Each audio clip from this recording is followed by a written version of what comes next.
And we are on camera. Okay. Today's August 11th, 2021. We're at the residence of Mr. Gerald Roberts, who is a Navy veteran and has kindly agreed to come and talk to us about his life and particularly his career in the military. We're honored to have not only Mr. Roberts, but his son, Rob Roberts. My name is Joe Bruckner. I'm a volunteer at the History Center, and with me is Sue Verhoff, who's the Director of Oral History and Genealogy at the History Center. And Mr. Roberts is going to be telling his story, and it's going to be part of the permanent record at the Library of Congress and the Atlanta History Center, and it's part of the Library of Congress Veterans History Project. Mr. Roberts, we're really honored to have you today and look forward to hearing about your life, even though the bells are going off. Give us your full name and the city and state where you live now. My full name is Gerald G. Roberts. I was born in Elkhorn City, Kentucky, which is a small, it's almost big enough to be called a town, in the mountains of eastern Kentucky on September the 18th, 1926. My family consisted of two parents, a mother and a father, an older sister who is now 97 and doing pretty good over in Kentucky. Wow. And the sister and three boys, myself, and two brothers. They have all passed away except my sister and myself. So we started out with six, we're down to two now, maybe 1.5. So, and in the mountains of eastern Kentucky, all the kids were born at home. There's no hospital near there anyhow, but we were extremely poor, but we didn't know it because everybody around us was equally poor, and I didn't know that we were poor until I got and left. But my father got through the 5th grade, my mother, I think, the 3rd grade, and that seemed to drive the focus of our life because my father's primary goal was to ensure that his kids got an education. And he pounded that into us. And as it worked out, we did pretty well. I had a brother who's a doctor, MD.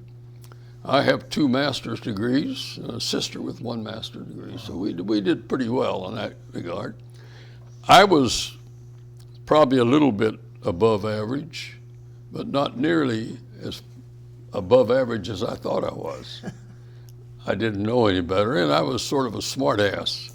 Made good grades, aggravated all the teachers. I would dispute most anything they said. That's my nature, and that hadn't changed, has it, Rob? But we did all right. In order for my older sister, the one who's 97, to go to college, my father got into a program run by Montgomery Ward. And what it amounted to was he would take orders on Montgomery Ward's forms that people would buy stuff, and they contributed 10% of whatever the order was to my sister's education, so she went to college. Wow. Based on his going around everywhere. We didn't have a car. Yeah. When I got married, I'd never been behind the wheel. I didn't know how to drive. Wow. So, and she came from, family had 2 cars. I guess I thought I was marrying up.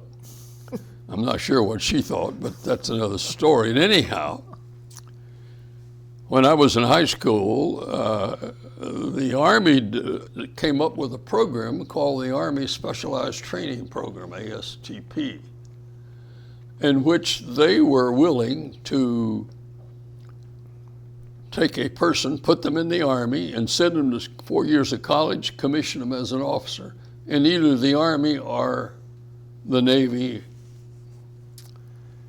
my choice, and I'd never been near the water, so I chose the Army. So I was sworn into the Army, entered the program, and went to a term at Purdue University, another term at VMI. I had a terrible time, but I got through it and passed. Then all of a sudden the Army decides to cancel the program. And the question, what happens to me and those in the program? Well, the Army said, you're going to boot camp. Yeah, the whole thing turned around, you see. So I called my father and said, Dad, they're sending me off to boot camp, and what can I do? He said, don't worry about it. He called the congressman. I don't know whether you know it or not, but all congressmen and all senators have an allocation of so many people they can put in any one of the academies, the Air Force or the Army or the Naval Academy. And he called his congressman. My father had done a lot of legwork to help get him elected, so he really owed him something, and my father cashed in on that, and he said, well, I don't have anything except a second alternate, and if you want that, I'll give it to you. And he said, it's to the Naval Academy. My father said, we'll take it. So therein started a big problem. The Army would not release me until the Navy would accept me, and the Navy would not accept me until the Army would release me. It's like a grade B movie or C. This went on for 6 or 8 weeks until finally the Army gave in and said, okay, Navy, you can have him. Well, that should have ended the problem, but it didn't. It just made it worse. So I then went into the induction center, and I said, you know, I've got an appointment to the Naval Academy. And they said, shut up and get in line. And next thing I knew, I was in boot camp up in Great Lakes. And I said, you know, I'm not supposed to be here. I'm supposed to be down at the Naval Academy. Nobody believed me. So after 7 weeks, I called my father and said, Dad, my unit's going overseas in 1 week from the day. He said, I'll see what I can do. They got me up at 11:30 that night and said, put on your clothes and pack your bags. You're leaving at 6 in the morning. He had called this congressman. The congressman called the Navy and said, you people don't know what you're doing. You know, I've given this guy an appointment, and you're putting him through boot camp. So they sent me then to Naval Academy prep school down in, it was called Camp Perry at the time, but it's been since closed. It was located at Williamsburg, Virginia. So I was there for 2 months, took another exam, passed it, but I was still only a second alternate. The primary failed mentally or physically, I don't know what, and the first alternate failed physically, I was told, and so that means I was up. Okay. So, and I passed. Now this was what year? This would have been in 1944. 44, so the war was still going on? Just barely. Just barely, yeah. It was over in 45, and but at this point, it was straightened out. I'm now in the Navy, and the Army didn't let me go, and I went there, and when I got there was about June of 45. The war was over, and there were great celebrations going on. There was a huge, there's a big bronze monument in front of the Naval Academy, and somebody had found a huge mallet and was hitting that to celebrate. There was maybe 50, maybe 100 people. The guy swinging the mallet was a lady behind him. He hit her right in the head, knocked her out cold. Didn't even know she was there. Was kind of, all right. But anyhow, I entered, and 4 years later, I graduated with my class. And at that point, 3 years later, I decided to get married. My wife and I were married 70 years when she died. Wow, congratulations. And That's great. it was sort of amazing, but I was getting ready to graduate. This would have been in 45. I graduated in June of 45, and at that point on graduation, you're assigned to any number of Navy billets, any place in the world. Okay, let me interrupt for a second. You Sure. were in 1945. What? This is 1945, and you were graduating from where? Well, I didn't graduate till 49. Yeah, okay. I thought you said 45. I'm sorry. Maybe I did. Okay. I'm liable to say anything. That's okay. That's no problem at all. No, I graduated in 49, but in 48, and towards the end of 48, I realized that come June of 49, I would be leaving Annapolis in the academy and would probably never see her again. So I decided I better marry her or forget it. And I proposed in January of 45. She accepted, and we were married at the Naval. No, not quite right. We were married one block. She wanted a military wedding, I did not. Okay. But but I agreed to go and see, and I went to the Naval Academy chapel, and they had, I think, nearly 200 people all signed up. Jeez. And they were running them through at, I think, 15-minute intervals. You had 15 minutes to get married, and the next. It would have been several days before I could even gotten on the end of the line. So we were married in the College Avenue Baptist Church, which was just a block from there, and that worked out all right. And then one of the billets that they had were drawn in a basket. That is, these were numbers in a basket. Whatever number you drew was the order in which you could pick where you were going to be sent. I wanted to go to Hawaii. There were 5 billets. All I had to do was get one of those 5. Honeymoon, Hawaii. I drew 534. So that ended that in a hurry. We never got to Hawaii.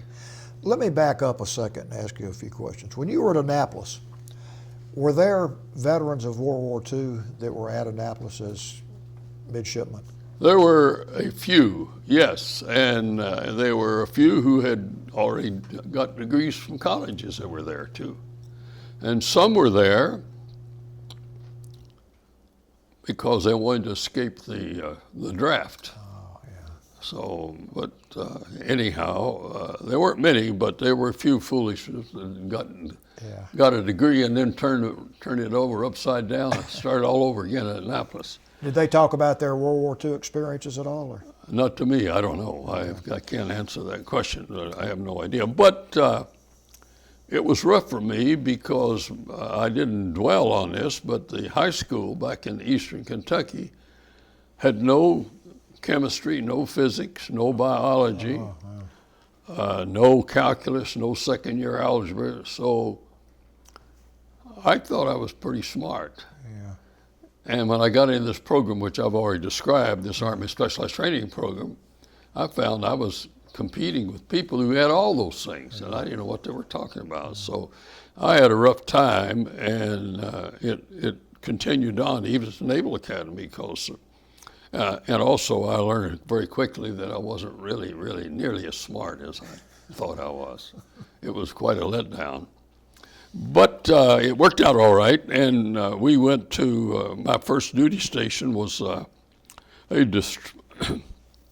destroyer that was home ported at Norfolk, Virginia, and we went there to look for a place to live and couldn't find any place.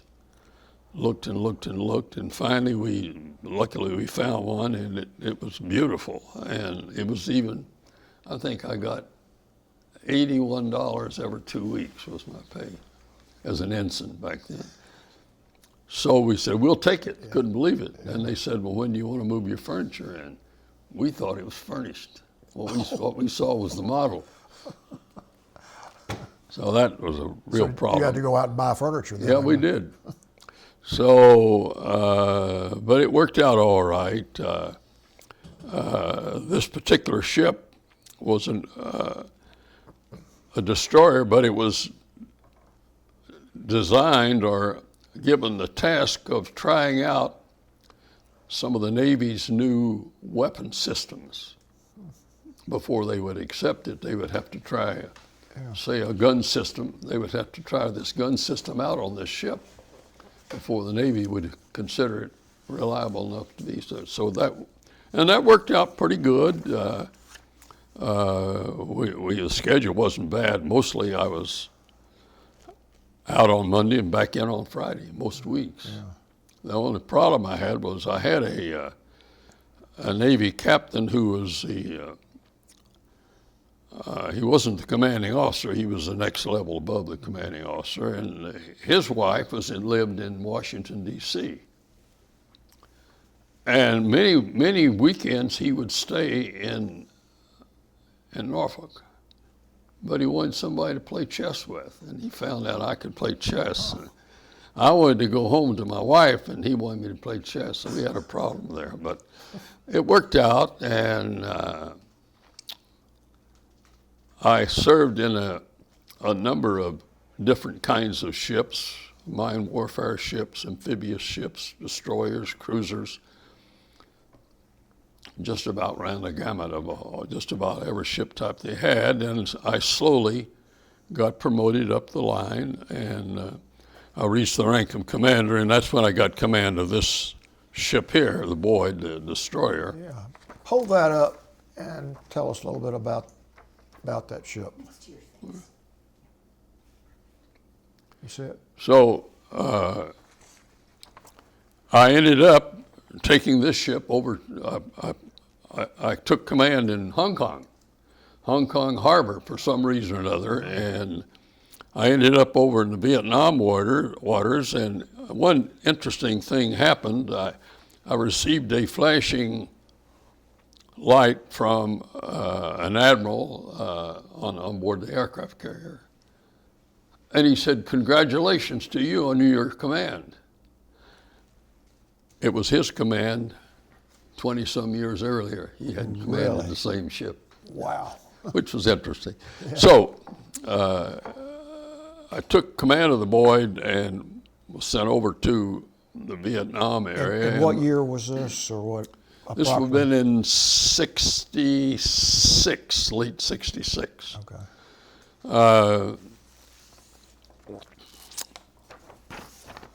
My first duty over there was as plane guard to an aircraft carrier. And a plane guard is all carriers have a destroyer, and for pretty good reason. When these planes go down in the water, there's somebody who can pick them up. Yeah. And I didn't have any in Vietnam, but I did over here in the northern Atlantic Ocean. We were plane guarding. I'm kind of skipping back here a little. Yeah, that's okay. And this plane took off from the carrier and went up and went straight down. It never got to lift. Wow. And the water was pretty rough, but we went over we were on the spot, and I had to send over two men who were tied with lines or ropes because I didn't want to lose two men, and it took a while, but they got these two pilots on board. Gosh. And that was an excuse to them to break out the whiskey. Yeah. Because still is today, the U.S. Navy does not permit drinking on board a ship. They get around that. Yeah, I'm sure. Some of the larger ships would put over a raft. That made it illegal because it wasn't on the ship. But I got a message from the admiral said, "Well done, what took you so long?" He didn't seem to realize that on a carrier, water can be very smooth. That same water on a destroyer can be going up and down like this at 20 feet at a time. Anyhow, I was plane guard for the carrier, and And what does the plane guard do? What's that? What was your role as being the plane guard? What was your mission? There were two roles. One was to, as I mentioned, was to pick up any downed pilots. And the other role was to protect the carrier against any surface shipping. There's only one surface shipping that was a threat, and that was Russian. And it turns out the guy showed up. The carrier had a schedule to launch planes over North Vietnam to bomb them. The Russian decided to interfere deliberately, and he took a position where he was interfering with the carrier. The carrier couldn't operate. And the admiral sent me a message and said, I don't want you to let that guy interfere with our flight ops. So I hustled between, but I was sort of like the meat in a sandwich, you know. The problem of it, I obeyed the order, but the problem was the Russian had the right of way. So in effect, what the admiral had done was to give me an illegal order. You're not responsible for carrying out an order that is illegal to start with. That's the Military Code of Justice. UCMJ, Universal Code of Military Justice, Uniform Code of Military. How did you handle that? I did what the admiral said. But I had visions of sitting around a green table at a general court-martial trying to explain why I did what I did. And if I said the admiral told me, they said, well, show us proof. I didn't have any proof. But I did what he said, and at the last second, I was going to collide. I didn't care, you know. To me, all of the day's work. Russian finally pulled off and gave up the chase, and the carrier got to launch its planes over Vietnam, and that worked out pretty good. But that's what was there. My ship also engaged in firing against the Viet Cong in Vietnam. Talk about that. That's interesting. The Navy had assigned two young naval officers to a sort of what was to me was a remote village on the coast of northern Vietnam, and they were being attacked by the Viet Cong. And my assignment was to put the bullets into the Viet Cong from the ship ashore, which could do. And the two young officers that were there ashore were spotting, that is, they were given directions. Up 500 yards, left, right, until we hit the Viet Cong. And they were actually physically on land. They were physically on shore. I was not. I was in the ship carrying out their orders. So they worked out very well, according to them. I could never tell because nobody was shooting at me. But when it was over, the head of the village was so grateful that he invited me and several of my officers to a party that night ashore, which I never should have gone. Well, tell us about that party. How can you justify leaving your ship? And anyhow, I went. And this is in South Vietnam or North? It's in North Vietnam. It was in North Vietnam. I mean, you said North Vietnam. I just wanted to be sure. Wow. I had a radio, and I left orders on the ship. I said, I want machine guns placed fore and aft, and one on either side of midships, and if anything comes in 500 yards, shoot. Don't even ask questions. Yeah. Well, tell us about what, in North Vietnam, what the village looked like, the people, and how you got in and got out. I mean, that's very interesting. I went ashore, and I was met with a truck that looked like it was about 200 years old. We took off in the jungle, and I realized as soon as I got in that truck, that was a mistake. I never should have been. They took me a few miles, I don't know how long, but it was just wide enough for one car. You know, you couldn't pass anybody, and it was. anyhow, we got to this place, and they had rigged up some lights. I don't know how they got the batteries to do that. And they had a Victrola. They played old Western music and stuff. You know, it's like being in an old-time movie. And I had a table, and they had all this food on the table. Most of it was different kinds of meat, and the meat was not cooked. The meat was also covered with flies. But they did have a boiling pot, and you were supposed to take the meat, dip it in the boiling pot. Oh. Actually, it worked out pretty good. And when it was over, these two officers that I said were spotters were there too. Yeah. And they got to talking with some of my younger officers, and one of them came to me and said, "We've been invited to go on one of their river excursions," they call it, but the Navy had these small boats that they would send up the Mekong River and fire on the Viet Cong, and get fired on too, by the way. So they said it's gonna take about 5 days, and we can rendezvous. They'll rendezvous with us if you'll give permission. I reluctantly did. Said okay. There were 3 of them, and they left with them, and they had a good time. Except when they got back to ship, one of them I thought was going to die. He was so sick. He had something he'd eaten, you know. Yeah. And it took about a week, and after about a week in bed, he recovered, but that was the end of that. So you were in the vicinity of the Mekong River? Well, that's where the small boats were going, okay. Yes. And describe, because a lot of people will be listening to this that may not be familiar with the geography of Vietnam. Explain where that is, say, in conjunction with Saigon or the DMZ generally. Well, it was in the northern part, and now see, I didn't go on that.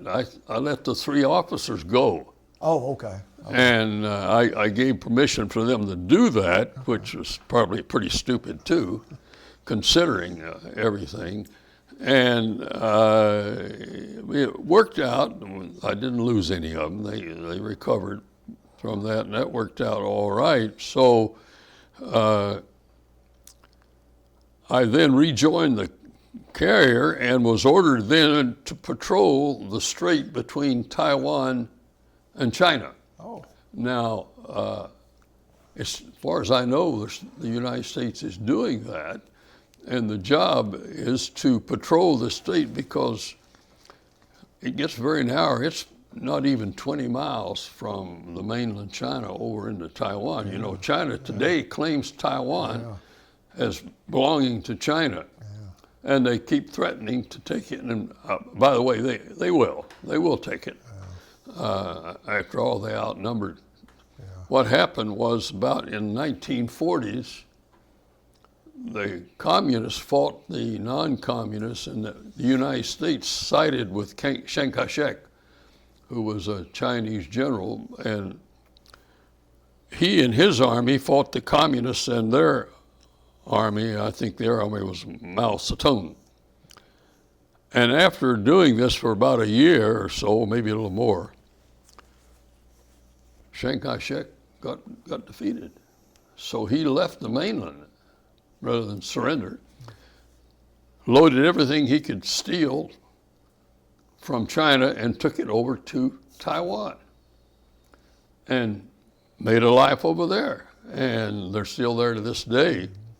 So I took the wife over there, by the way, one of my trips, and she got to visit I was there on business with the company, which I can discuss a little later on maybe. The Taiwanese devoted one lady to her, and for about a week, this lady took her all over Taiwan, and including they have a world-renowned museum there, consisting, I think, of 90% of the stuff that they stole from China. Anyhow, there's some interesting things in there, and that worked out pretty good. I patrolled. The patrol was to tell China, if you attack one of our ships, there's war, and if you attack Taiwan, there's still war because we're not going to do it. And I believe even today they're still doing that patrol, and it worked out. It worked out okay. It was kind of hazardous because of there were hundreds of small fishing boats that cluttered up, and so they were so small that a lot of times radar wouldn't pick them up. So you had to be very careful not to sink these fellows. But anyhow, that worked out all right. One of these days, China is going to move into Taiwan, and I don't believe the United States will lift a finger. Yeah. There was a time when they would, but they would not with certainly not with a Democrat as president. They will not. Yeah. So meanwhile, we have provided them. Well, they paid for it. A lot of more modern ships and more modern guns, more modern planes, everything we could.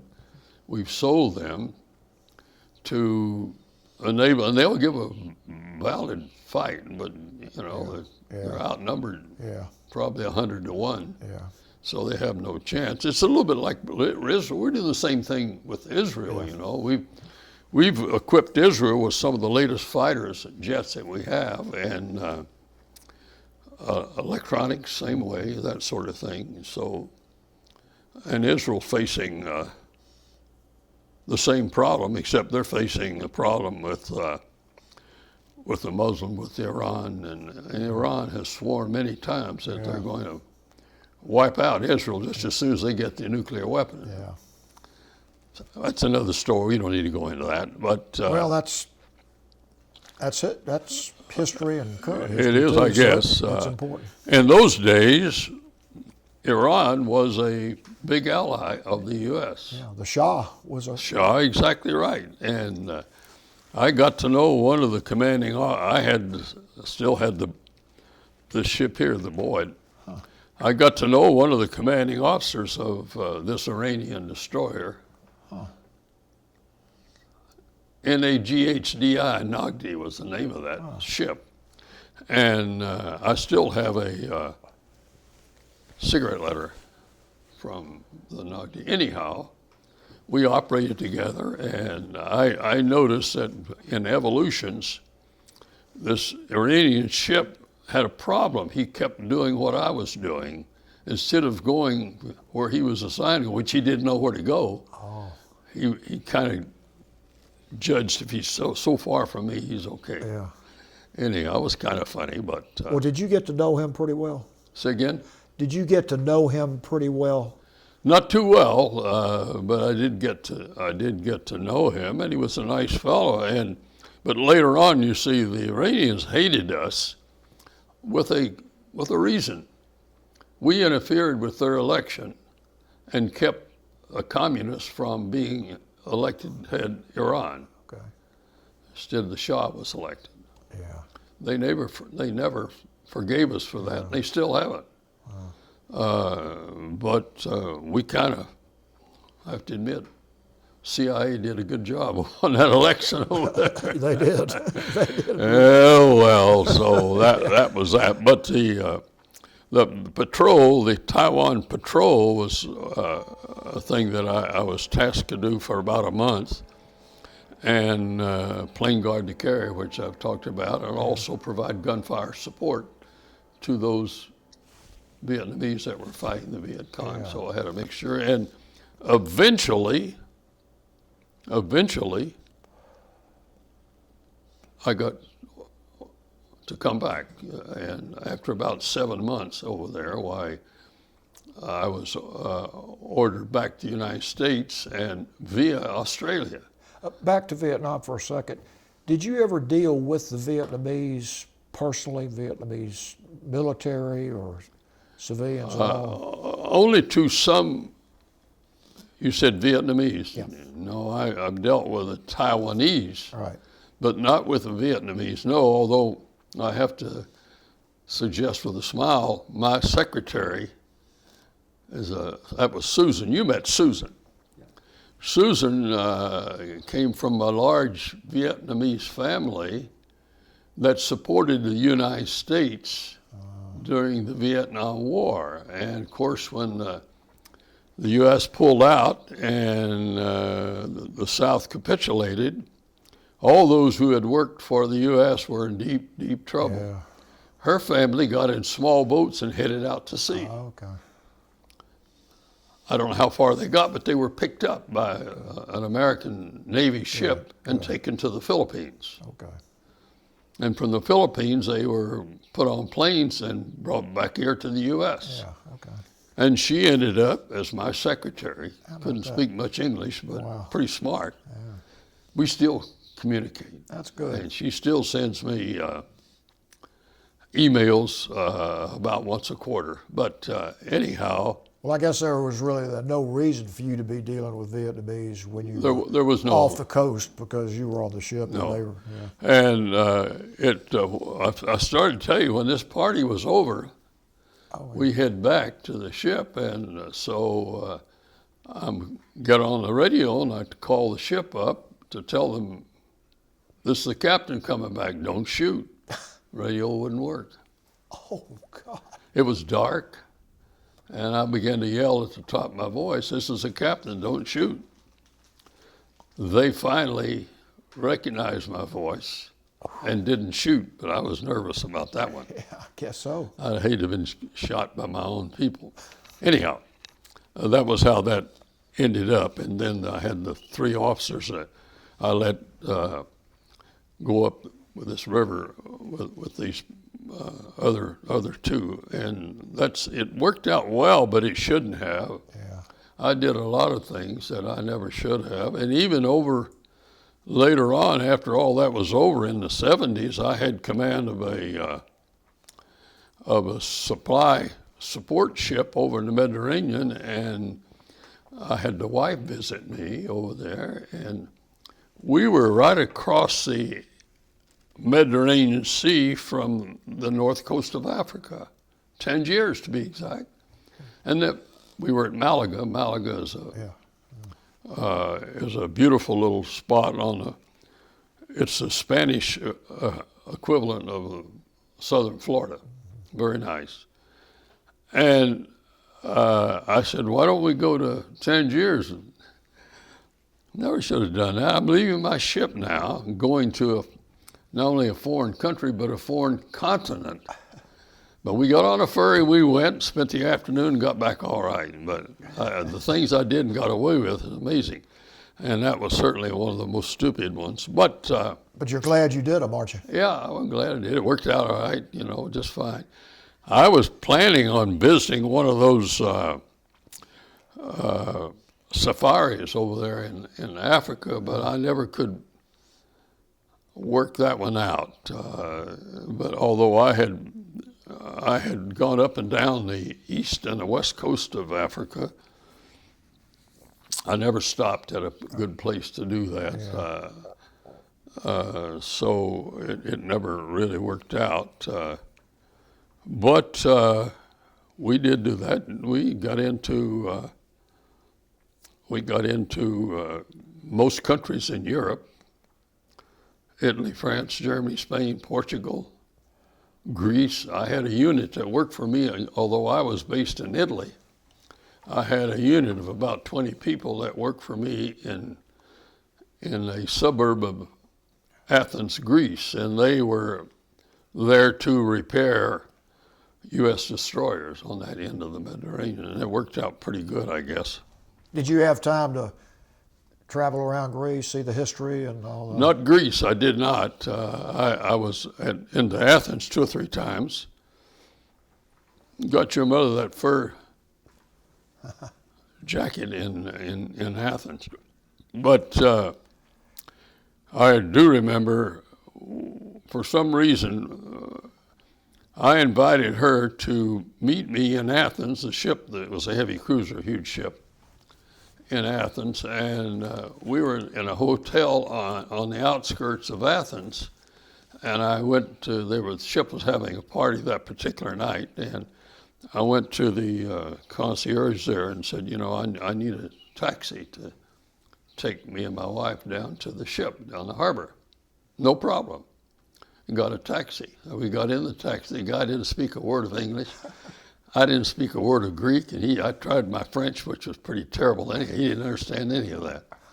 It took us an hour to go what should have been a 15-minute ride. We finally got there. I still don't understand why, and that worked out. But just to show you that women play a role, when I went to join the 3-star admiral staff in the Mediterranean, at that time, his staff was based in a little town on the French Riviera called Villefranche. And the question is, how do I get there? And I was told, well, the admiral has a plane that goes wherever the ship goes. The plane goes on the ship and flies him back and forth. There's one little catch, though. You have to get permission from the admiral's wife. The admiral's wife. So I went to see the admiral's wife. She agreed to let me ride in the plane. So did she say why? No. She probably was used to that, you know. I'm sure I wasn't the only one, but anyhow, she gave me permission. You know, I've skipped around here a lot. I had a few notes, and I didn't. You were starting to talk about Australia at one time. At the end of the 6 months tour over there in the Vietnam era, I was sent along with another ship back to the States via Australia, which is not via, that's out of the way, it's further south. Yeah. But, and I thought the crew was going to mutiny when I announced that I just got orders to go to Australia. They didn't like that at all. However, it turned out to be better than anybody expected. We pulled in there. There was a whole bunch of people on the pier, and some man, an elderly man, had a bushel basket full of apples, and he kept throwing those apples over to the sailors on the ship. The taxi people refused to accept money, and I got the other ship was commanded by a black. What's his name, Rob? Can't remember right offhand. Sam Gravely. Oh, Gravely. Sam Gravely, and we became good friends, and we pulled into the pier there in Melbourne, Australia, and we were nestled alongside, and in the morning, for about a week in the morning, well, either he came over to my ship or I came over to his, and we exchanged coffee or had coffee, and that was it. And it's kind of a funny story, though. The Australians don't care for blacks. Never have, never did, never will.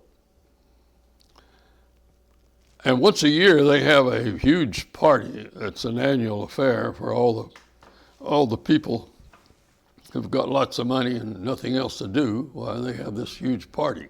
Well, I got a very nice engraved invitation. And I knew that the Australians did not care for blacks. Yeah. And I knew that Sam, I couldn't see myself going. And Sam sitting there asking, what did I do, you know? So I didn't go. Well, the next morning, Sam came over and said, Jerry, how come I didn't see you at the party last night? I didn't go to keep from embarrassing him. Yeah. He went. So that was kind of fun. But they were nice. We had kind of pulled their chestnuts out of the fire in World War II. Oh, yeah. And they were the friendliest people I've ever seen outside the U.S. They love Americans. Yeah, they loved Americans. And I made good friends, and for several years, I wrote letters back and forth to a couple of men over there. Good. But eventually, they quit or I quit or we both quit. I'm not sure how it worked out, but it didn't last. So that worked out pretty good now. And I told you about the business with the carrier and the plane guard, and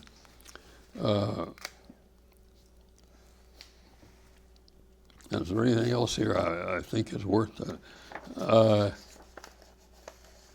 I can talk a little bit about after it. I retired in 1979. 30 years to the day I came into the Navy. Wow. And although I had an engineering degree from Annapolis and 2 master's degrees from George Washington University, I was still pretty I've been in the womb of the Navy for all these 30 years. I didn't have to worry about a job. I had a job. Now suddenly I don't. Well, I got a job with Northrop, and they paid me $27,000 or $28,000 a year, which was highway robbery because with my logistics,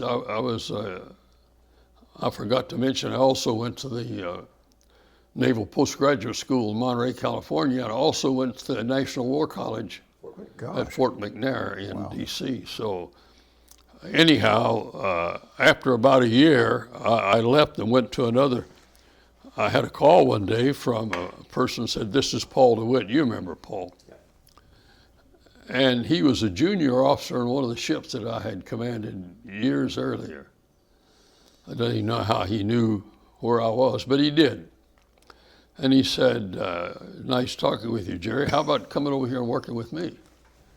And, well, I don't know about that. I really am not too fond. He was way down several levels under me at that time, but he persisted. And then he went to his company had a contract with the Navy.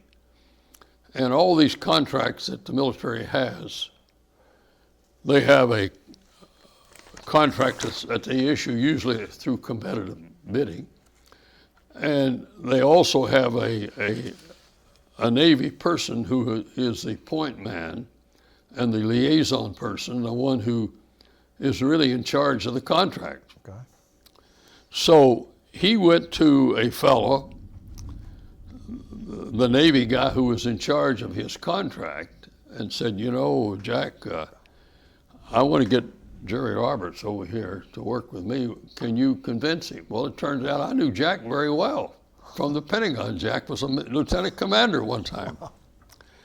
So he came over to see me, and he convinced me. I wasn't too hard to convince, I guess. So Paul and I went to work for Jack. And that went on for a while, and then this company was getting sole source contract. You know what a sole source contract is? No competitive bidding. I'm giving you this contract's worth $10 million. Yeah. Nobody else has got it, you got it. Well, the Navy came out and said, "We're sorry to tell you this because we really like your work, but they just issued an edict from the Secretary of the Navy saying we couldn't do this non-competitive bidding anymore unless it were an 8A contract." You understand 8A, Joe? 8A? No, I don't. I know. I knew the other, but I don't know 8A. No. 8A, 1, 2, 3, 4, 5, 6, 7, 8A is a part of a contract that was a law that was enacted by Congress, by which the Department of Defense was directed to allocate a certain percentage of all their contracts to 8A companies. 8A companies are blacks, Hispanics, Chinese, Japanese, you name it. If you're not American, you can qualify. Yeah, I knew about that, but I did not know it was called 8A. I didn't know that was a section. That's the designation. So Paul, his company was losing the contract, which meant we were out of job. Yeah. And they said, if you can find, this guy, Jack said, if you can find an 8A company, we'll give that company the contract, because it's 8A now, and you can go work, continue right along. So Paul knew Charlie. You remember Charlie. Charlie met with Paul and me there in a suburb of Virginia. Crystal City is the name of it. We had lunch and explained to him that the Navy was willing to give the contract to any 8A firm we picked out. And Charlie just happened to be a Chinese 8A firm. Wow. So he sat down on a piece of paper, pulled out a napkin, began to write on it, and said, "Okay, let's do it." And he gave us a salary of $35 an hour, which equates to 70-some thousand a year, which is a lot better than we were making. Yeah. But we were actually contract employees. We were not really. Oh, okay, yeah. We were not really members of his company. Yeah. But he was subcontracting this, and the Navy is fine with that. So we did that, kept on going, and that worked out very well. And one day Charlie called me up and said, "You know, we got to change this because I don't want to keep paying you $35 an hour because your contract, you know, we didn't get any vacations or any medical, but I was former military anyhow, so I got all that for free." So he said, "I want you to come and work for us." I didn't want to do it because that was a reduction in salary. See, he was charging the Navy a overhead charge, which was roughly $70,000 a year, which would have gone to the company if we were employees, but we were not. Yeah. So Paul and I agreed. I did it reluctantly, and not too long later, he made me vice president, and I ended up as vice president of the company, and Paul ended up working for me. So how about that? It was kind of funny because he worked for me on a ship. Yeah. 20 years earlier, now he's working for me. When did you retire? 79. 79. 1 July 79. Okay. So I've had a nice. I've skipped some of the problems. There's no need for that. But now's the time to talk about them if you want to. I don't really care about talking about them, but I'm thinking here I should. I have a note here, and I don't understand what the note means, but it says 6 years. Oh, Pentagon. I see. Oh. Now I spent 6 years in the Pentagon. What were your responsibilities there? Well, I had two tours. One was a junior officer. I was a lieutenant commander. Are you familiar with the Navy scales? I am, yeah. And the first 3 years, and I was in the Communications Electronics Directorate, which was J6, they called it. The services have the equivalent of that, but in the Navy it would be N6, and so on. And I'm sure the Army has this similar. Yeah. And I was there for 3 years and did all sorts of writing different jobs. I learned that the services were always competing for money. And it appeared, I found out, that the Air Force had got the most, the Army the next, and the Navy was really the last on the line. They had the least. So a lot of these were involved joint projects, but they still had to be paid for, and one of the services has to own it. And I worked on a project that was top secret, and even today I can't say much about it, but I was not permitted to fly over Russia for 2 years after I left the Pentagon, but it worked out okay, and I wrote the papers, and I had to go and get the Army's approval, the Navy's approval, the Air Force, and sometimes the Marine Corps. So it was a lot of paperwork and a lot of hustling around doing stuff. And you probably knew the system pretty well because you'd been around. I had to know the system very well, and if one of them didn't like what I was presenting or wanted to change it, then I had to go to all the others again. I'd already been to see them to get them to agree. It was a mess. Anyhow, it worked out. That was the last 3 years. I was a Navy captain, and I actually enjoyed the work. The only thing parking was horrible at the Pentagon. You know, you have to walk, you park and you got to walk a mile to get into the building. But I've had a good life, and my wife and I were married for almost 70 years, like in 1 month. Wow. And Wow.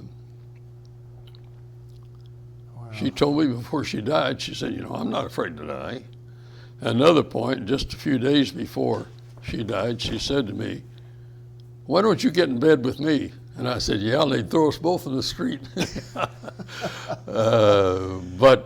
She obviously had a good sense of humor and was a loving she person. she did, and it worked out well, and she got to see the world too. Yeah, You know, wow. I took her to most places, took her all over Europe, and she got to visit Taiwan for a week, or nearly 2 weeks, in Hong Kong, and she loved Hong Kong. You spend a lot of money there. Oh, you can. Well, to do that with somebody you love is special, isn't Yeah, it? but like a lot of stuff in this, you haven't had a chance to look around, but a lot of stuff I got overseas in different countries. Oh, A lot of yeah. it came from Hong Kong. And What rank did you achieve? When the rank would, in numbers, it's 06. 06. 06 is next to an admiral, which is 07. Wow. So I did all right, and did better than I expected, and probably a lot better than I deserved. No, you. But I've had some satisfactions. I had a call about 2 years ago from the Naval Academy Alumni Association up in Annapolis, and this caller said to me, we've had a phone call from a fella, and he wants to know your email address. But we're not going to give him your email address unless you concur. And I said, well, what's his name? And she told me, and I said, sure. And within a day or 2 or 3, I got an email from him. And later on a phone call, he said, I just wanted to thank you for convincing me to stay in the Navy. Wow. He was a lieutenant, junior officer, but it looked to me like he had great promise. And I said, you know, Ed, you shouldn't get out of the Navy. You've got to make, you can make it. You've got what it takes. So that's the last I saw of him until, 30-some years, I guess, later. And he had stayed in the Navy and made captain and did quite well. And we communicate now all the time. We do that with a bunch of about 4 or 5 people. Good. Most of whom, all except one, worked for me at one point or another. And we take all the disturbing topics the world's full of right now, including climate control and a lot of things. Conservatives versus liberals and all that, and sometimes have some pretty heated. I try to stay out of it because all these guys work for me, but I get a kick. They include me on all the talking that goes on, and these several years here, I've only given them my opinion, I think, twice. Well, you've got good self-control. That's hard to do Yeah, these well, days. it is hard to do. Well, they know how I feel anyhow. I'm a conservative up to here. Well, And I would say I am too. What? I would say I'm a conservative too, but So. it seems to, being a conservative and a liberal seem to But change. my whole family was always just the opposite. Oh, really? And my father was a rabid liberal, and times were hard back in those days, and we're talking about the early 1900s. And he went to work, he couldn't find work, so he went to work in the mines, and that was digging coal. Oh. And back in those days, everybody knew somebody that was either killed in the mine or badly injured. And he stayed there for a week, and then he left and said, I'll rob banks before I go back in the mine. He never went back. But he was a very rabid Democrat, and I can understand that back in those days. the miners something had to change. You know, they were dying. Safety was abominable. So, but all his kids turned out to be liberals except one. And they're still friends, I assume. Yeah, they're still that. But my sister, 97, and she doesn't understand politics, but she knows she's a Democrat from my father. Yeah. Which is kind of funny. Well, I guess we're lucky that we live in a country where we can disagree and not be thrown in jail. I guess. I want to be sure we get your ship. Did we get a picture of that? I know we got the 3 people. You can make a copy of this, Rob. Okay. You've already got it? We talk about that after. We'll talk about that after. I want to back up a little bit and ask. Joe's the one that brought it up, Sue. No, we got it on the camera, but we'll talk again. We'll talk. I want to back up a lot of years now and ask you some things about before you went into the service, because you're unique in that you were pretty much a young adult when World War II started, or you were. Yes, I was. I was probably 11 years old or so. Yeah. I'm not sure that's an adult quite. Well, I got a feeling you were a mature at 11 years old. You probably knew what was going on. So. I knew what was going on. I'd like to hear any recollection you have of the day Pearl Harbor was attacked. How you found out, your reaction, what the reaction was. I'm not sure about that, but I can tell you about efforts leading up to the war. I played in the band. In fact, my whole family is musical. My sister played clarinet and the piano. Oh. My younger brother played trombone and baritone. So we were and at that time, that would have been in the early 1940s, the draft was on and they were shipping off thousands of young men off to war via the boot camp and that sort of thing. And the trains pull through there on very regularly filled with these young men that were going off to war. And when the train stopped at the station, the band played, and I was part of the band. I remember playing for that for those people going off to war. Really? And I was probably about 11 at the time. But my best friend decided to leave his senior year and go fight the war. And I did everything I could to try to persuade him not to do that, because he was going to graduate from high school, and I couldn't convince him. He went off to war, went in the Marine Corps, and came back totally changed and mentally quite disturbed, and he was unable to take care of himself. And the government, the Army, the Army or Marine Corps, he went in the Marine Corps, right? I don't know whether it was the Army or Marine Corps, gave him a monthly sum of money for the rest of his life for his mother to take care of him. He had the common sense of a 7 or 8 year old, and yet he was in his 30s and 40s and 50s and very strong. Yeah. And he had a violent temper also, which doesn't. And you never met that one. He died subsequently, and I was never there at his funeral even.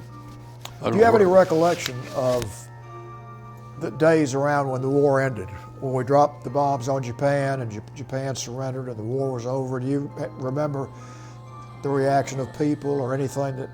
All I remember is there at the Naval Academy when Japan surrendered, and they had the big celebration. That's when the guy had the mallet and hit the girl in the head, remember? Yeah. Which was sad, but it's kind of funny too, it's the same way. So there was a huge celebration, and not only of the midshipmen, and there were roughly between 3,000 and 4,000 midshipmen, I guess at the time. I don't remember how many, but that's roughly. And today there's about And when I was at the school, there was no ladies at all, no women. And as a matter of fact, there were no blacks up to that point that ever graduated. My class graduated the first black man. Oh, really? And I knew him very well. He was a tennis player. Huh. And I would have played tennis with the devil. So I played tennis with him, and that created quite a problem with me and my roommate, who was a fellow from Mississippi, and who felt that it was way, way beneath him and beneath me to play tennis with a black. And we had a few strong words over that, although he could have killed me. We were assigned roommates for the summer, but starting with the fall, you were allowed to pick your roommate. And boy, we couldn't separate fast enough. I never saw him again. I never even saw him anymore at the academy. But there was huge celebrations going on, and I guess rightfully so, you know. But my memory's kind of fuzzy on that too, to be honest about it. But I've been all over the world, all over the Far East, Japan, Australia, Thailand. That was a great career, wasn't it? Just It being was. able to- It was. I didn't seem to recognize it at the time, but it was. And I had a number of very close calls, which went in my favor, but they could have gone the other way. I forgot to tell you, but and you didn't mention this. I put it on the sheet of paper. I was going to mention. I was accused of having caused a Japanese freighter to sink. And what happened, that was in Taiwan. And my ship, this ship here, the Boyd, was sent to Taiwan for 2 weeks of upkeep and maintenance with the Navy has these, they call them tenders, which are really a floating repair shop that can make just about anything out of steel or whatever. Yeah. And I was sent there for 2 weeks to get a lot of my stuff repaired, motors and pumps and things like that, you know. And they could. I didn't have the equipment on my ship, but this tender had all that stuff. So I was there for 2 weeks, at the end of which I was ordered back out to sea to plane guard or something, I forgot which. The problem was where I was sent to and where this other ship was, this repair ship, was behind a mountain. In other words, there was a mountain here, and behind the mountain was this bay where it was very calm in the repair ship. And then after finishing, I had to come and go. There's this mountain pass that was fairly narrow, but I couldn't see on the other side of this mountain because the mountain was in the way. So, and the pass was so narrow that only one ship could go at a time. It's like a one-way street, except it changed. Now, to solve that problem, the Taiwanese erected a patrol, they call it the Harbor, HECP, Harbor Entrance Control Post, manned it with a bunch of people, and they were actually police. And they said when you could go out and when somebody else could come in, because you couldn't do it simultaneously. Huh. So we finished our 2 weeks and got ready to leave, and I said to the signal the Harbor Entrance Control Post and asked permission to get underway and get out there. So he did, sent the flags up. We could see the Harbor Entrance Control Post, and they could see us. We couldn't see out in the ocean, and the ocean couldn't see in because of the mountain. But the Harbor Control Post could see both directions. They were at the pivot. So we start out. I get halfway around this cut so I can see the ocean, and here's this Japanese freighter coming right in. There's not room for both of us. And gave the emergency signal on the horn, and it appeared to be on my side anyhow, so I moved over to the right, to the left, to give him more room. And when I did that, my ship started drifting into the rocks, so I had to increase speed all ahead emergency and keep going, and I just barely missed him. And one of the funny things, ironic things, they rendered a salute to me as they passed. Really? And the way they all men of warsmen are saluted by all civilian ships, to my knowledge, every one of them. And they do that by running up their flag to full mast, and the warship will run up its flag and down, then they'll lower their flag. Wow. That's a salute. That's done internationally. That's interesting. They saluted me just before they hit the rocks. That had to make you feel good. Yeah. So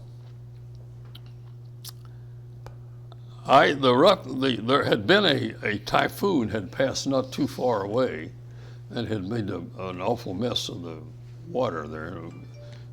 My ship, when I got outside that opening, I was going up and down 20 feet.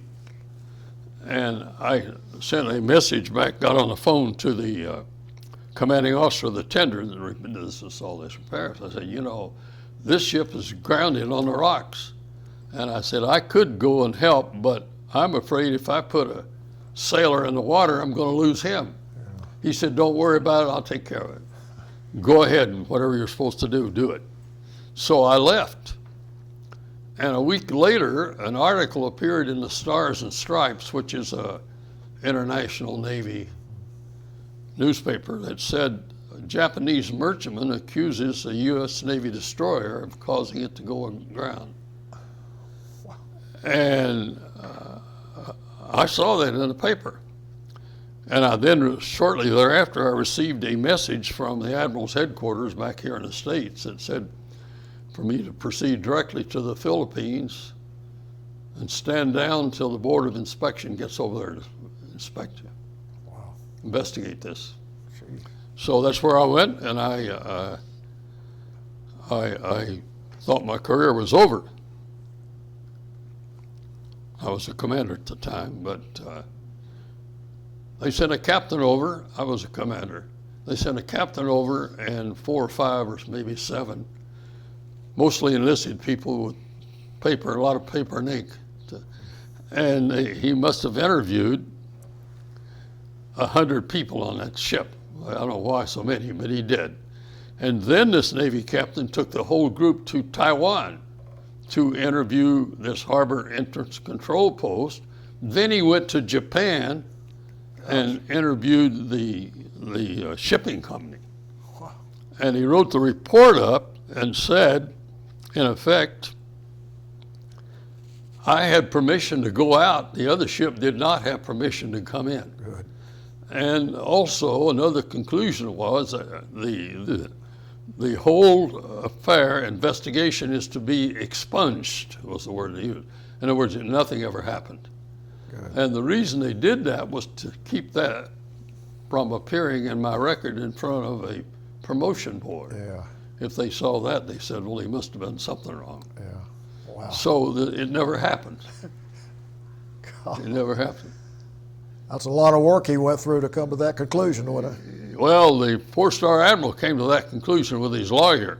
So in effect, it never appeared in my record to this day, and what I'm telling you never happened. Well, it happened one more time. Let me tell this one and I'll quit. Okay.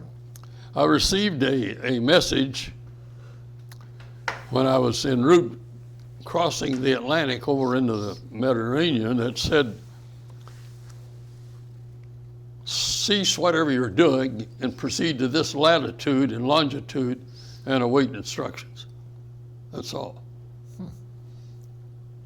So I did. Flat out ocean, it's nothing but ocean. After 15 minutes, I saw a periscope. Wow. And it was a Navy ballistic missile submarine. Gee.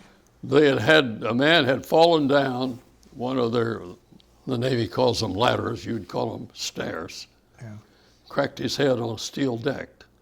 And the commanding officer got on the right circuit with me and said he wanted to transfer this man to my ship where I had a doctor on board. Okay. We did, made it, and then he disappeared.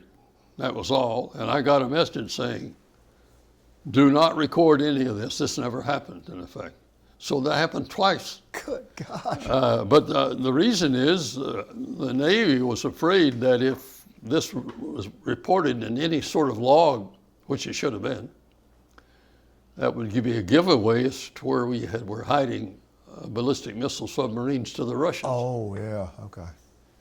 But if it never appeared in writing, Yeah. they would never know. So they never go in, and that happened. I've talked too much. No, you don't either. This has been fascinating. I want to give Sue and Rob a chance to ask any questions that y'all want to ask. Anything? Rob's already asked all the questions he can possibly think of, I guess. He knows this stuff I've told you better than I know. Oh, that's great that you shared it with him. Yeah, there was Too many times. a couple stories. One was when I was managing the Marriott Hotel food and beverage in Tyson's Corner. That's 1980. Northern Virginia near the Pentagon, Tyson's In Corner. 1984, we had a special party, and several people had a uniform on. It was a party of 10, and it was all dignitaries, and there was an admiral there, a black admiral, and I didn't know who this was. And actually, Dad had mentioned his name earlier. There was a guy I told you when down to Australia with me. Yeah. Now he's out of the Navy, I guess or was he No, out? he was still in the Navy. He's still in the Navy? He had a uniform, he had his admiral uniform. I was out of the Navy, Same probably. guy. And Dad was retired, because this was 5 years after he retired, and I said, this is a long shot, but do you know Captain Gerald Roberts? He was actually a Commodore before he finished, but his rank was captain. And he goes, oh my gosh, sit down, I gotta tell you a story. And I sat down and he told me this story, and you know the story about what happened. Well, I mentioned that we were firing against the Viet Cong in Vietnam. Yeah. Well, he had a similar task too. Although we didn't operate together, he was doing it someplace else. And he went ashore, I don't know the circumstances, and picked up a cactus somewhere and put it in a 5-inch shell. 5-inch shell is about this big, weighs 50-some pounds. It's a big bullet. Yeah. It's this big, I've seen it. at least this big. Anyhow, he wanted to take that home. Of course, to begin with, it's illegal as all get out. You can't bring stuff like that in the United States. But he put this cactus in his this 5-inch shell that he had fired and put it on his bridge of his ship and was taking it back. Well, we were in Australia together. I mentioned that he was the one that got the invitation, you know, same guy.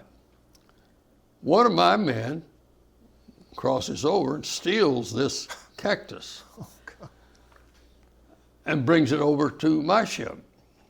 I knew all about it. So nothing happens. We were ordered then back to the States, and it's about a 10,000 mile trip. It's a long trip. He was senior to me, so he controlled everything. And he sent me a message 4 or 5 days out, going back to the States, said, Jerry, I'm missing my cactus. Have you seen it?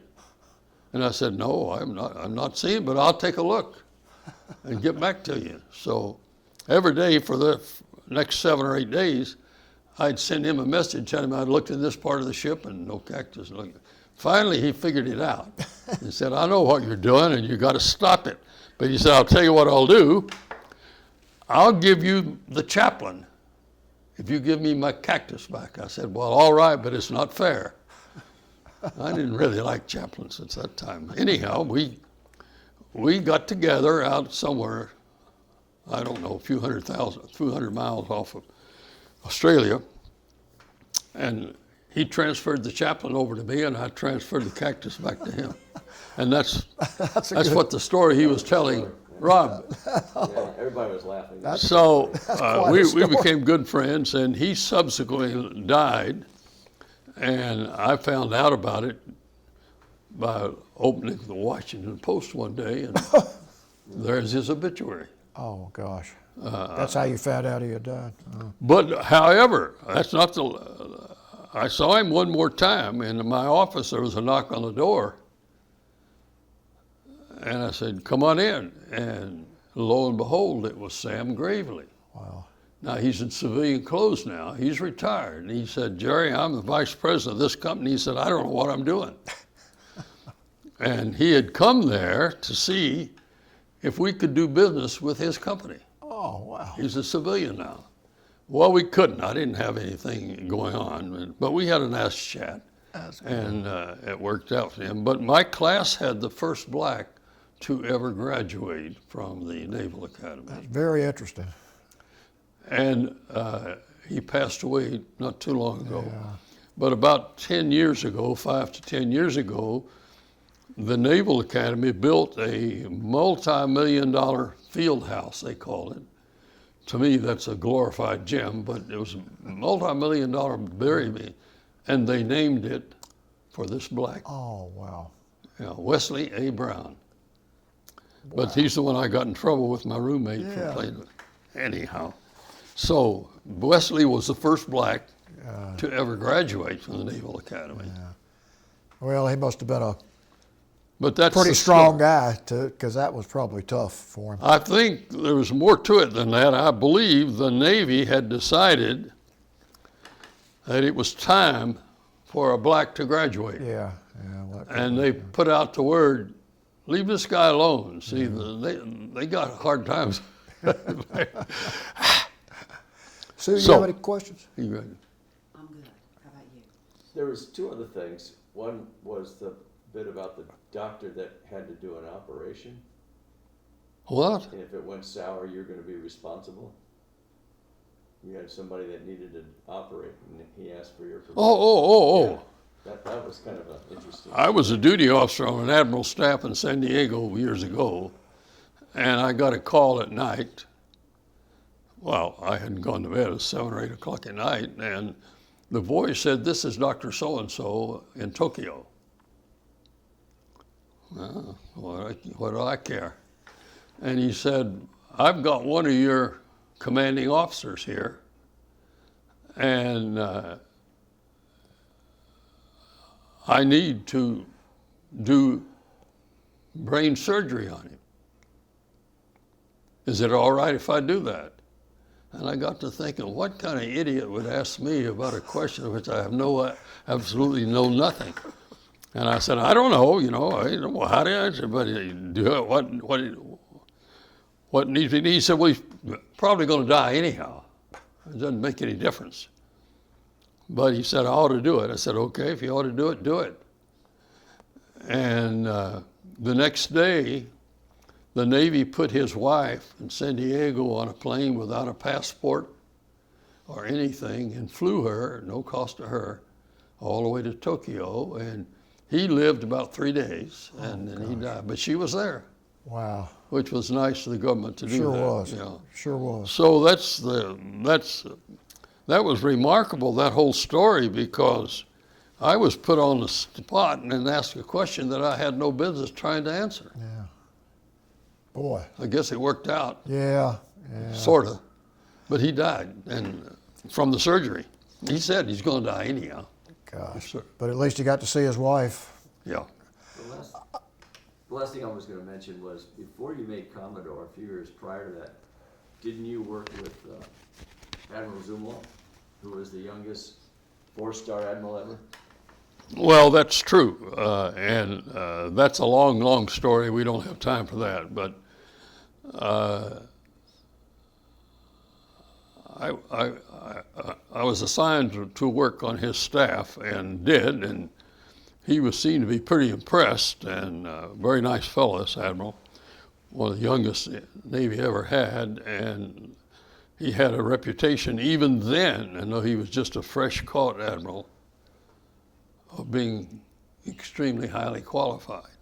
He liked what I did for him on the West Coast, and then they ordered him, they gave him another star, made him a 3-star admiral, sent him to Vietnam. And he headed all the naval forces, U.S. naval forces in Vietnam. So I got a call one day from the Bureau of Naval Personnel in D.C. that said, this is Commander so-and-so, and I just had a phone call from Admiral Zumwalt in Vietnam, and he wants me to order you to come out there to be his chief of staff. Boy. And he said, but he also told me, don't make him go. If he doesn't want to go, don't make him. And he said, are you going to go or not? I said, no, I've got a young kid, this one, who was, what, 7? I don't know, maybe 7 years old, who had a fairly serious heart condition, tachycardia, was that his name? Anyhow, his heart had a tendency to race. He could step off a curb 3 inches, 4 inches, and that heart would click off, and it looked like he was going to die right on the spot. Gosh. Well, I really wanted to go out there because it was a sure path to promotion. Yeah. I would have made admiral in a heartbeat. Wow. But I would have had to have left my wife to deal with him, and I didn't feel that was fair to her. So I wrote him, sat down, and told the detailer, I said, I don't want to go. I'm sorry, I got too many problems here. He said, well, all right. He told me not to make you, but think about it and call me back on Monday. I called him back on Monday and said, I still don't want to go. He said, all right, you don't have to go. So I didn't go. But I sat down and wrote the admiral a letter and explained why I turned him down, although I really, really wanted to go in the worst way. He wrote me right back. And he didn't like it. He said, I understand the circumstances by which you seem to feel you can't come out here. He took a lot of pains of it, but he and I had traveled together. That's another story, but we won't go into it. Anyhow, he went on to tell me what he was doing in Vietnam and how it was working, and I only saw him one more time. And he was there 6 months, and he got another star and became head of the whole Navy. Over, I think, over another 100 admirals. And which was very embarrassing to me, to him, because he's a junior guy now and been saying sir to all these admirals, and suddenly the role is reversed. And at one time he told me, he said, Jerry, I don't know how I can afford this. They've given me the title and I've got the stars, but they didn't give me the money. They could only promote so many by law.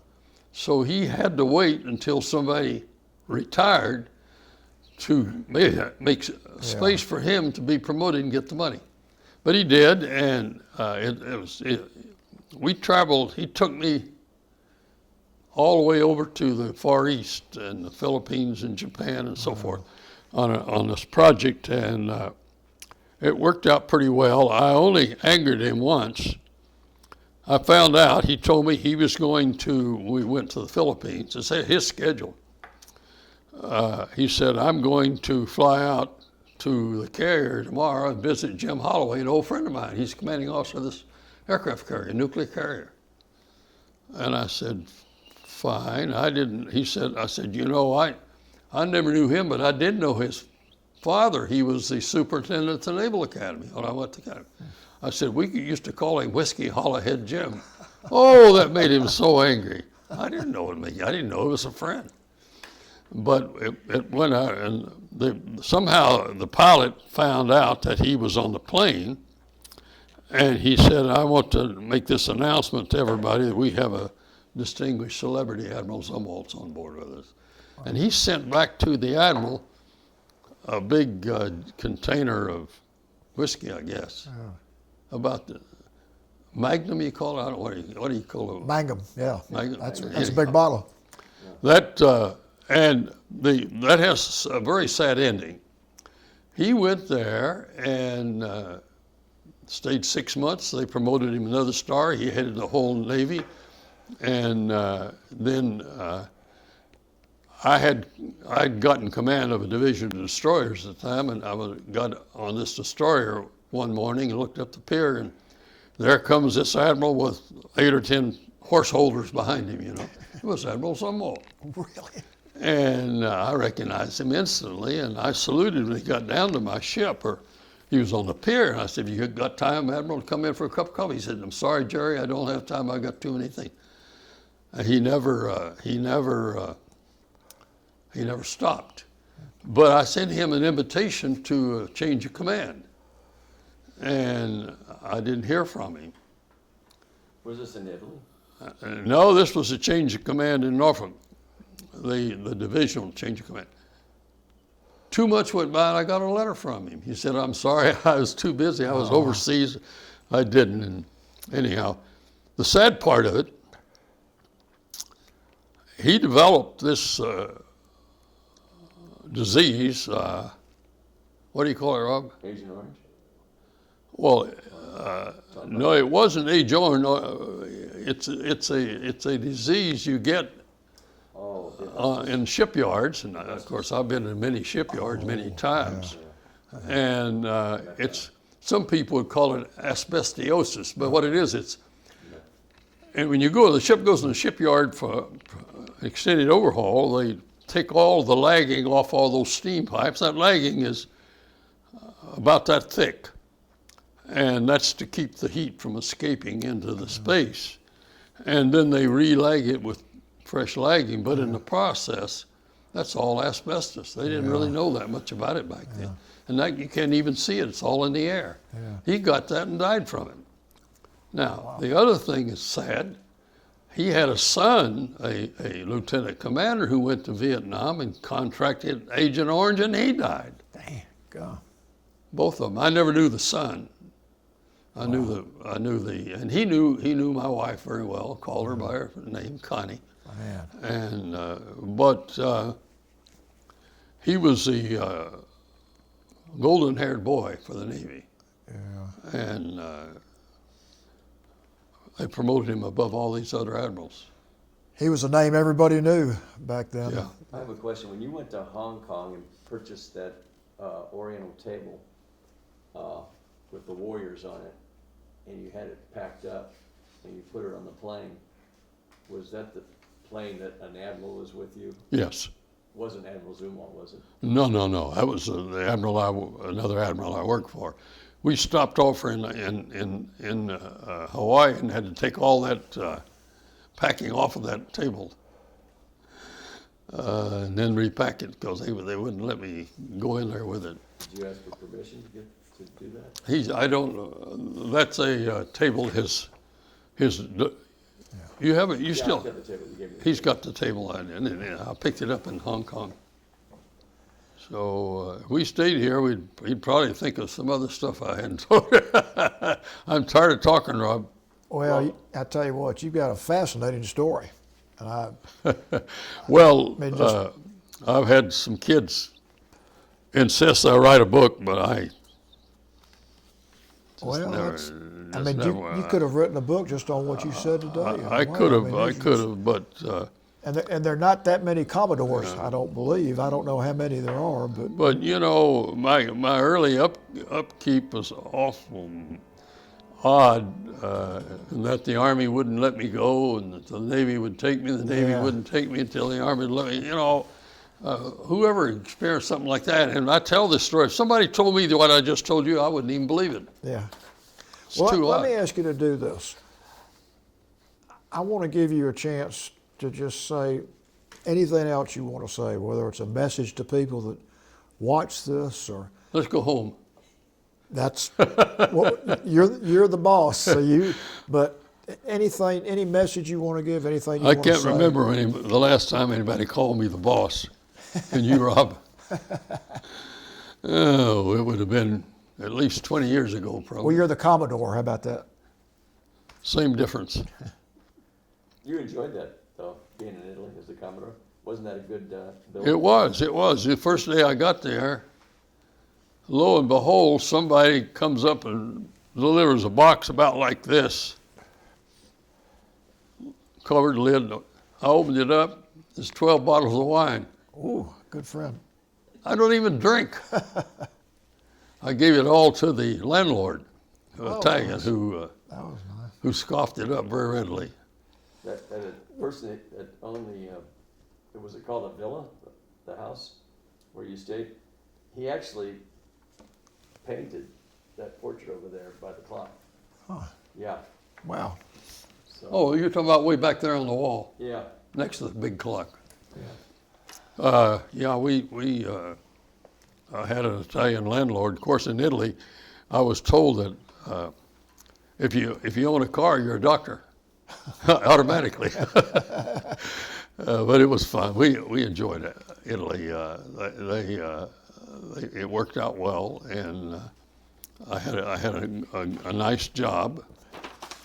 The Navy had given me the authority to, if I wanted to fly to Athens from Naples, I just filled out a check and Wow. turned it in right in the same building, and they made a plane, and I never took advantage of that. But You did have a boat though, didn't you? yeah, I had a boat with a coxswain and an engineer. Yeah. We'd take that boat on weekends out to Capri. I like Capri. Yeah. And I had a grill. We'd grill hot dogs. That boat was for me to inspect a bunch of ships that worked for me, but it could stand other uses too, you know.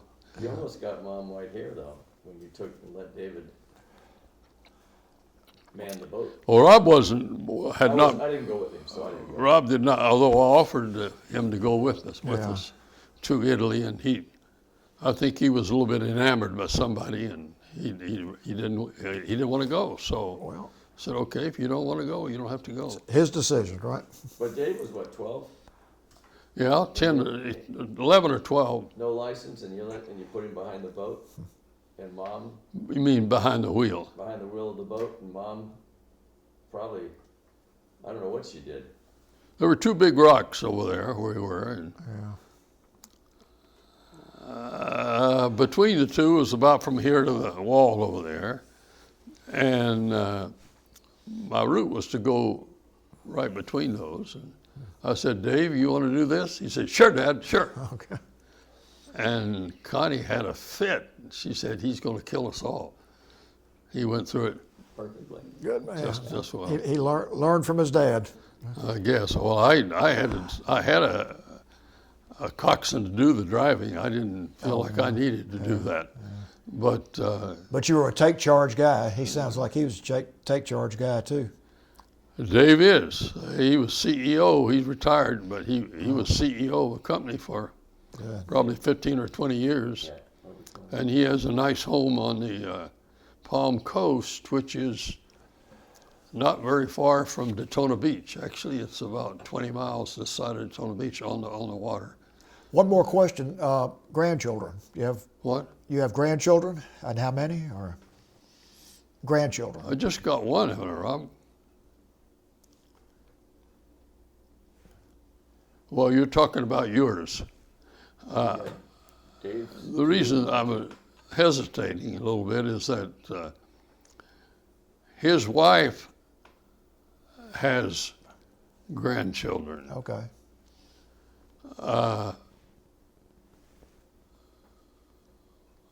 His daughter, he has a daughter, which would be my grandchild. see. He has a Okay. daughter. And that's Remington, right? yeah, Okay, his little good. boy's name, Yeah. Remington. Good. So, So that's your great-grandchild. yeah, the little boy is my Oh, great-grandchild. that's great. Well, So, I know you're proud of them, but I have, when his daughters were born, Brittany and Heather, I started a small fund, and it's grown into quite a bit of money. good. Much more so than I ever thought. But Yeah. Rob engineered it, Yeah. with the stock market and did extremely well with That's it. great. So I'm kind of proud that he did that. But there was a time when I had to tell him everything he knew about stocks, and now he's telling me everything I should know. Giving you advice now. Right? Yeah, now he's giving me advice and telling me to buy this or sell this. Well, I can't tell you how much we appreciate you doing this and your help. I've enjoyed it, I think. Well, and I think anybody that watches this is going to enjoy it. It's a. But I've been blessed by many things have happened to me that have been good, that could have gone. Yeah. I came within a few feet of going aground during a heavy fog in Norfolk, Virginia, but I just was smart enough to say, let go the anchor. Couldn't see anything. And when the fog cleared, I was within 15 feet of going aground. Yeah. But you know, one thing I've learned about you in a short time is you're very humble. You many times do. I'm very humble, and I'll fight anybody that says differently. That's right. But you know, all during this, you've tried to make it look like you're not as good as you are, and your life is. I'm not nearly as good as I used to think I was. Well, we're all like that. I was a real smart-ass growing up in school, and I felt I was smarter than the teachers, which is not altogether untrue when you look at it. The teachers didn't really, they hadn't had any training, and some of them hadn't even had a college degree. Yeah. So that was pretty apparent, you know, even to me. But, well, you obviously made the most of what you had. You grew up. I don't know about that part. You didn't. You grew up in surely not a rich family. You were. We never had a lock on our door, but we didn't have anything anybody wanted either. Yeah. So what could they steal? I mean, I think you're what people call a self-made man, and you're obviously a great leader. I mean, I'm not sure about either one of those, but you learn by. My father drummed into all of us education, and I didn't stop even when I graduated from the Naval Academy. Yeah, I went on and got 2 more degrees, but why not? You know. Well, and that's a credit to you. I mean, you took charge of your life. I don't know about that. And, we also had a unique experience.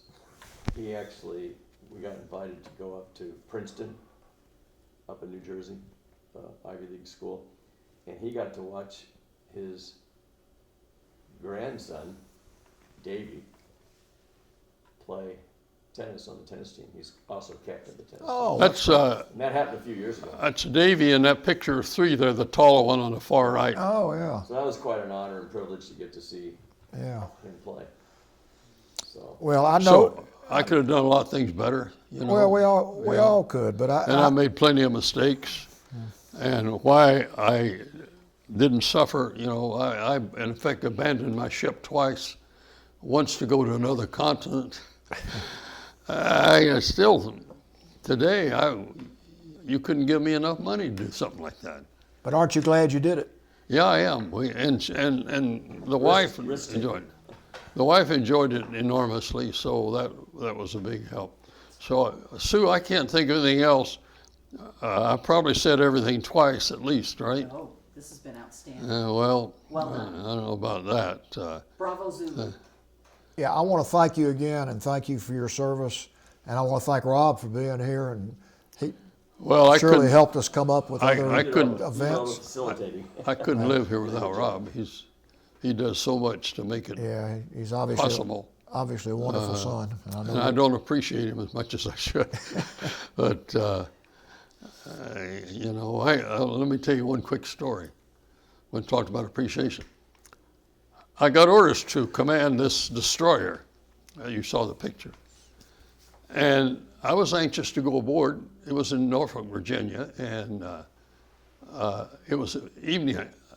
I found myself going aboard at night, which was not normal. I would never do that again anyhow.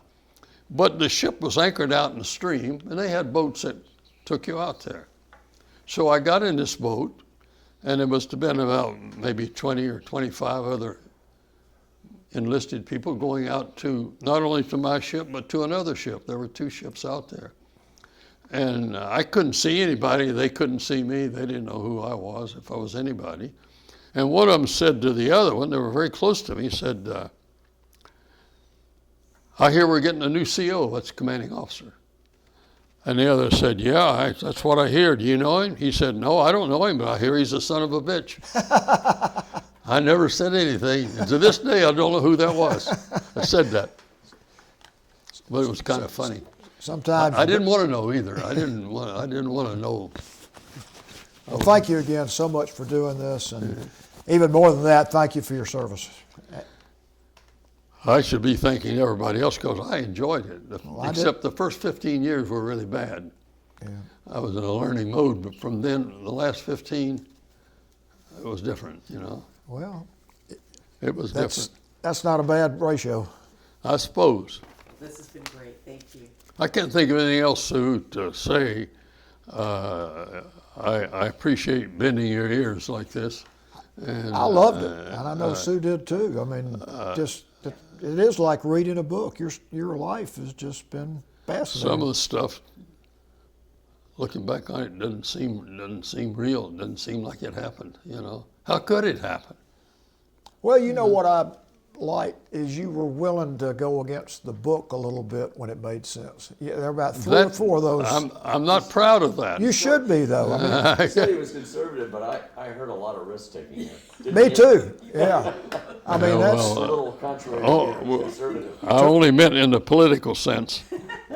to me that's leadership when you're willing to Oh, yeah. maybe deviate a little bit for the good of the. To me, that was stupidity. Well, stupid leadership maybe, but it was leadership. I don't know. It all worked out. I mean, It did, and but my family never really totally accepted me being in the Navy. And after 30 years, they still didn't know what was my rank or where it was in the totem pole. that's interesting. And but they were so isolated back in the mountains of Kentucky. Well, yeah, that's true. There's not much of a Navy back in those mountains. No, no. Hard to find enough water to put a boat in. But it worked out all right. Yeah. And my sister's doing pretty good for somebody 97. Yeah. Okay. Her biggest complaint's arthritis. But I hope at 97 that's my biggest complaint. If I ever reach 97. But it's worked out well, and I'm proud of it. And I thank you all for bearing with me to listen to all this stuff. Well, thank you. If somebody told me some of the stuff I just told you today, I wouldn't believe it. I wouldn't. Say, he's got to be kidding. I wouldn't believe that the Army and the Navy neither one one wouldn't take me, neither wouldn't let me go. I mean, that's ridiculous. Sounds like classic military though, doesn't it? It was classic back then. Hopefully they do better today. Well, thank you so much for doing this. And we are off camera.